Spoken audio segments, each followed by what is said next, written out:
it's pretty normal for any given show to have a decline in viewership over the course of seasons. It's rarer for it to be a decline over the course of the first season, and that's kind of what happened with Rings of Power is that it brought in all the people it was going to bring in over the first two episodes, which were the first two that they heavily promoted and they hammered on everyone to watch because hey, they're coming out as a 2 for 1. It's the season premiere. It's Lord of the Rings. You got to tune in, and they spent millions in marketing for this. And then as soon as those two episodes aired, it just started going down week after week after week after week. We're going to be diving into those numbers today. I'm Tim Anderson, aka Renfell, the bearded dwarven princess, herself in all of her glory. Welcome back to those of you who are returning viewers, and if you're new, strap in. We do these every morning at 6 a.m., and we have been since February, February of 2022. So, uh, hopefully you enjoy. Don't forget to follow along with all the things we do here. You can also tune in every Monday morning at 11 a.m. Central Time for Mondays in Middle Earth as I continue to read through The Hobbit, The Lord of the Rings, and The Silmarillion to better analyze the Rings of Power and just to re-educate myself on a book series I hadn't read since the year 2000, before Peter Jackson's films came out. And there's also the stuff we do with House of the Dragon, Star Wars, Star Trek, the upcoming Willow show, and so much more. Wheel of Time. Stay tuned for all that stuff. All right, let's get into this. This is an article from over at CBR.com. And it says here a new report suggests that viewership from Amazon Prime's video, The Lord of the Rings Rings of Power, steadily declined with each new episode. Now, it's worth noting that every show declines.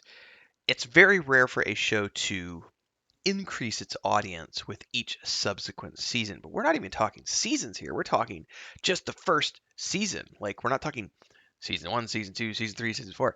But most shows do decline over time, gradually, until the network either says you're canceled or hey, let's wrap this up because it's not giving us the numbers we want anymore.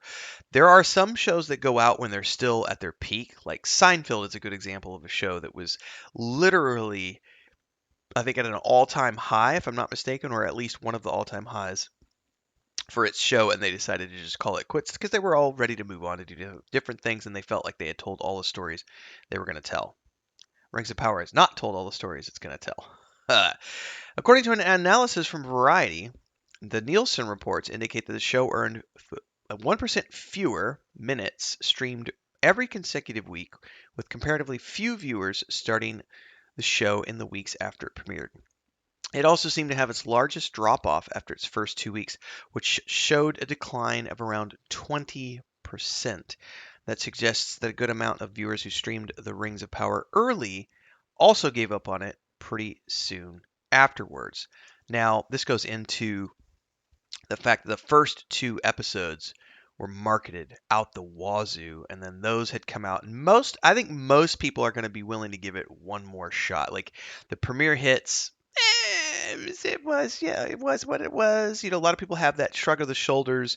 I'll give it one more episode, and if it's not riveting by episode 3, I'm tapping out and I'm moving on to other shows because ultimately there's a dozen streaming networks to choose from and hundreds of different shows that you can choose from, so there's no reason to stick around if it's not going to be something that is up your alley. So receiving a 20% drop off is very, very bad. It says while Nielsen metrics only measure U.S. viewership connected to televisions, excluding those streaming on other types of devices, the visible downward trend is notable in the trade's analysis, which sees it as problematic for the show's future growth, according to CBR. It says, according to Amazon, the prequel series saw an impressive 25 million viewers in the first 24 hours after its premiere, which made it Prime Video's most watched series premiere to date. However, it also saw a spike in demand following its season finale, with an impressive 55.7 times increase in viewership, which is an all-time high viewership number for season 1 of the show. Those numbers may bode well for season 2 of the show. It says it has officially begun recording in London, but it remains to be seen. Now, there's another article we're going to be looking at in an upcoming video, maybe this weekend, it might be next week, but it actually talks about how if you look at most shows that come out, they are targeting that sweet 18 to 35 demographic, right? That's like the sweet spot because you want to capture the adult audiences and the younger audiences. And with Rings of Power, they were actually hitting much higher than that, with I think the skewing towards the 35 and older trend, which is not necessarily what you want to be hitting, especially when you consider you're going up against, House of the Dragon as an example. But what's really interesting here to me is the 20% decline. Now, it does suggest that they came back after the finale. So it suggests that there is some people who, like myself, I didn't watch House of the Dragon as it was airing, mostly because I was too busy with other stuff at the time. Um, but I came into House of the Dragon after it had already. I think it had aired the eighth episode by the time I started, and it has since finished. As I just did my review for episode 5 on the 10th of November, which was yesterday. So I'm quite a ways behind with House of the Dragon. Some shows I watch when they're airing, other shows I'm like, I still haven't watched the Halo show. Like I'm behind on a lot of stuff. Chris and I were moving and then spinning up the YouTube channel and going full time and doing lots of different things. So I got behind on a lot of different shows. But to get back to my point, a lot of people like myself will just wait until a show is over before they come back and binge watch the whole thing. And there may have been people who decided to do that with the Rings of Power when they saw the numbers come back after the show had aired its finale, and you get this resurgence of people coming back and watching it. There's also other people who may be watching it to analyze things for videos like this. The data doesn't distinguish between what types of views are what. But to see a 20% decline right out of the gate is pretty bad. And also 1% fewer minutes streamed each consecutive week, which just means that people are tuning out.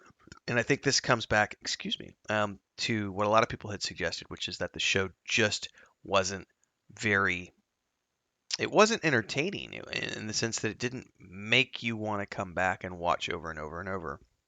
For those of us who were fans, it was relying really heavily on the mystery box component, which, for those of us who know the story, there's really not any mystery box to be had because we already know the outcome. We know that Sauron's going to come around. We know that the rings are going to be made. We know that Galadriel is going to meet Celeborn, and they're going to have a baby who goes on to marry Elrond and birth two children, and and um, there's just there's facts, right? All these things we know. Yeah, it's craziness, craziness. In all of this, at the end of the day, the one thing that Rings of Power did do very well was the marketing campaign. Now you can complain about whether or not the marketing campaign worked or not, but the reality is 25 million people watched the season premieres, which is the biggest number of any premiere they've had. Those are big numbers. The marketing worked in the sense that they got eyes onto the product, but then they immediately lost 20% of those eyes. And whether or not they gain those back in the long run is something to be seen. I know for season 2, a lot of people have said they just won't watch it, on my channel anyway. I don't want to let myself be skewed by confirmation bias. I will be watching it. I will be watching season 2. I've said this before and I'll say it again. At the end of the day, I am invested in all things Middle Earth. I might not love all things Middle Earth. Some things might not be that great, but I'm still going to be invested in them because at the end of the day, it's an intellectual property that I love. And while I might be disappointed with things, I've seen some people leave hate comments, like they're like, I hate it, I hate it. You're way too emotional, bro. Take it down a notch. There's nothing to hate here. Ridicule, yeah. Be disappointed about, absolutely. But hate, come on now. That's a little ridiculous. I'm gonna cancel my Prime membership. All right. I think Amazon Prime produces a ton of great television. I wouldn't want to cancel my membership over one show. That's throwing the baby out with the bathwater. So I'm going to be around for season 2. I may be crazy for doing so in the eyes of some people, but I think that there's um, merit to seeing how this is going to play out in the long run. Maybe see if they've learned from any of their mistakes. Doesn't sound like they have, but we'll see. And of course, there's Chris, my wife, who enjoys watching fantasy shows, and she's never read the books. So I'm still going to be around reviewing this show when it comes out, and we're going to be continuing to cover Rings of Power up until that point, along with Wheel of Time and all sorts of other stuff. So we're at the end. Some of you are going to tune out right away. Like, subscribe, hit the bell icon. If you do enjoy my content, please do me a favor, support the channel. I'm down here in the super chat premieres with you all, so hit that super chat button as I'm down there talking to you. You guys can ask me any questions you want, hang out for the, sometimes 15, 20 minutes. Today was a shorter one for 10 minutes. You can also do super thanks after the video has been uploaded, and we do memberships here. The Adventurers Guild down there, there's 3 different tiers, one of which, actually 2 of which, we're currently watching through Battlestar Galactica with our members twice a week, going through Season 1 right now. So tune into those if you're a guild captain or better. And of course, don't forget the Patreon page where my brother and I have our fantasy world of the Weave and the Void, book series, video game, tabletop. Hopefully we'll see you there as well. Don't forget to join the Discord, and hopefully I'll see you in a live stream as I play video games and beyond. Until next time, everybody, stay safe and happy reading.